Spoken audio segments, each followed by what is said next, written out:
അതുകൊണ്ട് തന്നെ ആ ഫസ്റ്റ് മൊഡ്യൂൾ പഠിച്ചു കഴിഞ്ഞാൽ ഒരുവിധ ആ സബ്ജക്റ്റ് മൊത്തം പഠിച്ചൊരു എഫക്ട് കിട്ടും ആക്ച്വലി. അപ്പൊ അവിടെ ഇരിക്കുന്ന എന്തോ സെൽസ് ഒക്കെ ഉണ്ടല്ലോ, എന്തായിരുന്നെ ലൈറ്റ് റിസപ്റ്റേഴ്സ് എന്ന് പറയും. ഹോസ്പിറ്റൽസിലൊക്കെ പോകുമ്പോൾ നമ്മുടെ CT സ്കാനും MRI സ്കാനും അങ്ങനെ ഓരോ സ്കാനുകളൊക്കെ ചെയ്യുന്നുണ്ടല്ലോ, അവിടെ കിട്ടുന്ന ഓരോ ഇമേജസ് കണ്ടിട്ടില്ലേ, നമുക്കൊന്നും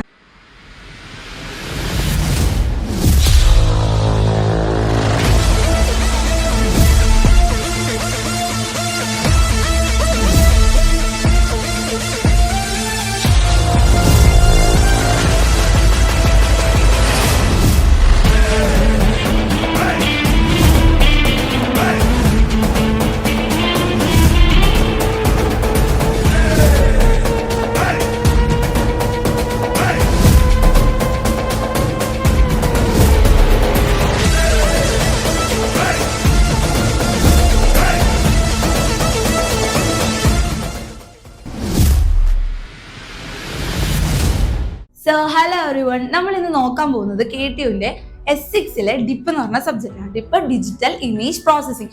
ഡിപ്പ് എന്ന് പറയുമ്പോൾ നമുക്കറിയാം S6-ലെ ഒരു എലക്റ്റീവ് സബ്ജക്റ്റ് ആണ്. അതിലിപ്പോൾ കുറേ പഠിക്കാണ്ട് കുറേ സബ്ജക്റ്റ് പഠിക്കുന്നുണ്ട്. അതുപോലത്തെ ഒരു സംഭവം സത്യം പറഞ്ഞാൽ ഡിപ്പിനില്ല. സത്യം പറഞ്ഞാൽ ഡിപ്പ് എലക്റ്റീവ് എടുത്തവർക്ക് ഭയങ്കര ഭാഗ്യമാണ്.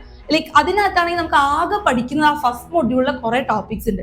അത് ബേസ് ചെയ്ത് വരുന്ന അതിന്റെ ഓരോ ടോപ്പിക്ക് ജസ്റ്റ് എക്സ്പ്ലെയിൻ ചെയ്യുന്നുള്ളൂ ബാക്കി എല്ലാ മൊഡ്യൂൾസിലും. അതുകൊണ്ട് തന്നെ ആ ഫസ്റ്റ് മൊഡ്യൂൾ പഠിച്ചു കഴിഞ്ഞാൽ ഒരുവിധ ആ സബ്ജക്റ്റ് മൊത്തം പഠിച്ചൊരു എഫക്ട് കിട്ടും ആക്ച്വലി. പിന്നെ അത് വെച്ച് നമുക്ക് എഴുതാവുന്നേ ഉള്ളൂ ബാക്കി എല്ലാ മൊഡ്യൂൾസും. അതുകൊണ്ട് തന്നെ ജയിക്കാൻ വേണ്ടി നിങ്ങൾ ഏത് പഠിക്കണമെന്ന് വെച്ചാൽ ഞാൻ പറയും ഫസ്റ്റ് മൊഡ്യൂൾ പഠിച്ചാൽ മാത്രം മതി. പിന്നെ നമുക്ക് മാർക്ക് ഇമ്പ്രൂവ് ചെയ്യാൻ വേണ്ടി ബാക്കി എല്ലാ മൊഡ്യൂൾസും പഠിച്ച് അടിപൊളിയായിട്ട് സ്കോർ ചെയ്യാൻ പറ്റും.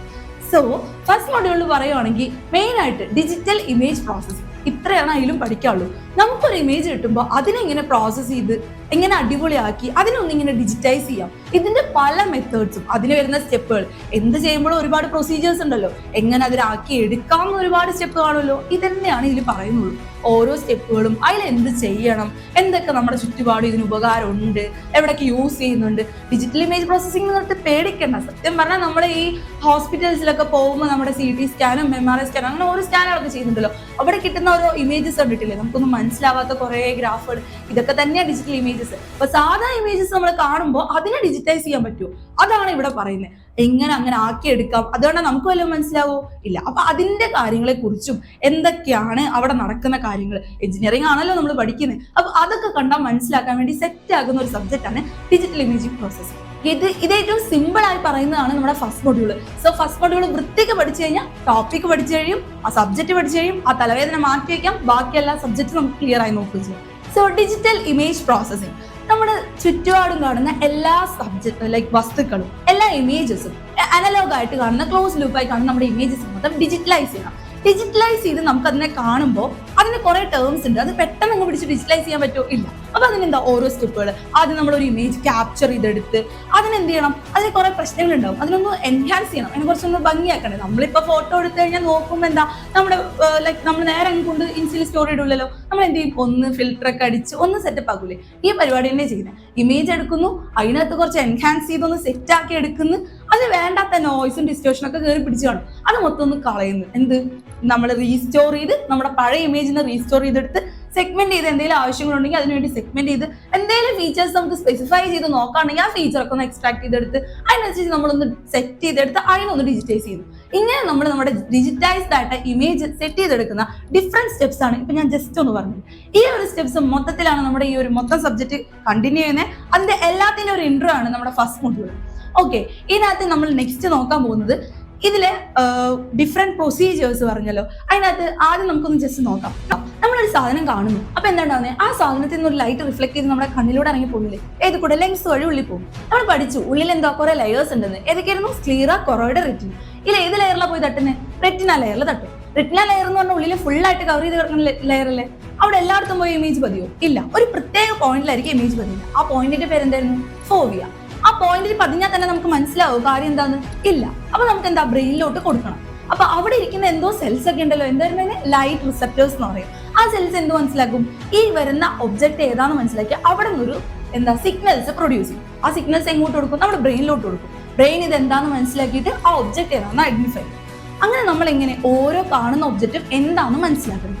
ഇതേപോലെ തന്നെ നമ്മൾ ഉപയോഗിക്കുന്ന ഡിജിറ്റൽ ക്യാമറാസ് ആയാലും വീഡിയോ കോൺസ് ആയാലും എല്ലാത്തിലും ഇതേ കൈൻഡ് ഓഫ് ഓരോ തരത്തിലുള്ള ടെക്നോളജീസ് ആയി യൂസ് ചെയ്യുന്നത്. നമ്മളിവിടെ ഒരു ഇമേജ് കാണുമ്പോൾ ആ ഒരു ഇമേജിനെ എങ്ങനെ ഡിജിറ്റൈസ് ചെയ്ത് മനസ്സിലാക്കാം, അതിലത്തെ ഓരോ കാര്യങ്ങളും സ്റ്റെപ്സ് തൊട്ട് ആ ഇമേജിനെ പ്രോസസ്സ് ചെയ്യുന്ന രീതികളെ തൊട്ട് അങ്ങനെ ഒരുപാട് കാര്യങ്ങളാണ് നമ്മൾ ഈ ഒരു മൊഡ്യൂൾ മുഴുവനായിട്ട് കവർ ചെയ്യാൻ പോകുന്നത്. ഫസ്റ്റ് മൊഡ്യൂളിന്റെ ഏറ്റവും വലിയ പ്രത്യേകത എന്താണെന്ന് വെച്ചാൽ സ്ഥിരമായിട്ട് ചോദിക്കുന്ന കുറച്ച് ക്വസ്റ്റ്യൻസ് ഉണ്ട്. ഈ ക്വസ്റ്റ്യൻസ് കൃത്യമായി പഠിച്ചു കഴിഞ്ഞാൽ നമുക്ക് കൃത്യമായിട്ട് ഫുൾ മാർക്ക് സ്കോർ ചെയ്യാൻ പറ്റിയ ഒരു മൊഡ്യൂളാണ് ഫസ്റ്റ് മൊഡ്യൂൾ. കാരണം ഇതിൽ അല്ലാതെ കുറേ ചവറുണ്ട്, പക്ഷെ അത്രയൊന്നും നമുക്ക് പഠിക്കാനില്ല. മെയിൻ ആയിട്ട് പഠിക്കേണ്ട 3 മാർക്ക് ക്വസ്റ്റ്യൻസ് എന്താ, ഇമേജ് പാരാമീറ്റേഴ്സ് എന്ന് പറഞ്ഞിട്ട് നമുക്ക് കുറച്ച് പോയിന്റ്സ് പഠിക്കാനുണ്ട്. What is brightness, what is hue, what is contrast, അങ്ങനെ കുറച്ച് ടേംസ്. ഈ ടേംസ് പഠിച്ചു കഴിഞ്ഞാൽ നിങ്ങൾക്ക് 3 മാർക്ക് ക്വസ്റ്റ്യൻസ് എല്ലാം ഷുവർ ആയിട്ടും കിട്ടും. പിന്നെ പഠിക്കാനുള്ളത് എന്താ, കുറച്ച് കളർ മോഡൽസ് ഉണ്ട്. 3 കളർ മോഡൽസ് നമുക്ക് സിലബസ് പ്രകാരം പഠിക്കാനുള്ളത്. ഈ 3 കളർ മോഡൽസ് അല്ലാണ്ട് അവർക്ക് ഒന്നും ചോദിക്കാനും ഇല്ല. പിന്നെ എന്താ പഠിക്കാനുള്ളത്, അത് മാത്രമേ ചോദിക്കുള്ളൂ, അത് മാത്രമേ എക്സാമിന് വരത്തുള്ളൂ. അപ്പൊ പിന്നെ അതങ്ങ് പഠിച്ചാൽ പോരെ.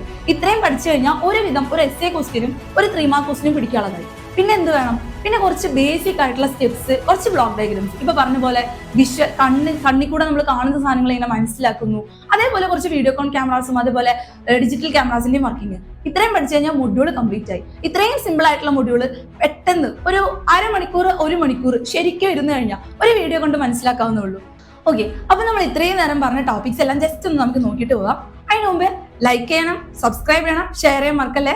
സ്റ്റാൻഡേർഡ് ബാച്ചസ് 489 രൂപയ്ക്കാണ് ഇപ്പോൾ പ്രൊവൈഡ് ചെയ്യുന്നത്. അതേപോലെ പ്രീമിയം ബാച്ചസ് കോർ സബ്ജക്ട്സ് ഉണ്ട്, ലാബുകളുണ്ട്, എലക്ടീവ്സ് ഉണ്ട്, അതുപോലെ നോൺ ക്രെഡിറ്റ് സബ്ജക്ട്സുകൾ ഇതെല്ലാം പ്രൊവൈഡ് ചെയ്യുന്നു. അതേ കൂടെ എക്സാമിന്റെ ടൈം ആവുന്ന സമയത്ത് ലൈവ് ക്ലാസ്സസും പ്രൊവൈഡ് ചെയ്യുന്നുണ്ട്. ഇതിനെല്ലാം കൂടെ നിങ്ങൾക്ക് ആകെ വരുന്നത് 750 രൂപ മാത്രമാണ്. സോ ഇതുവരെ ജോയിൻ ചെയ്യാത്തവർ എത്രയും പെട്ടെന്ന് ജോയിൻ ചെയ്യുക.